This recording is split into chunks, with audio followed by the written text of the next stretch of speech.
I got it to power on.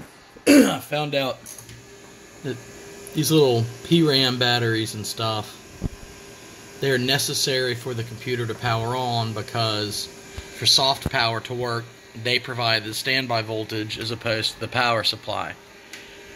They're 3.6 volts. I don't have any of those, so I took two AA's, put them together to give me 3 volts, grounded the ground against the case, and then ran one wire.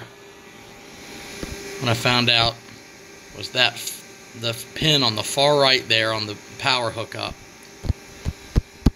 and it's called jump starting it, is what some people call it. And lo and behold, jump starting it worked.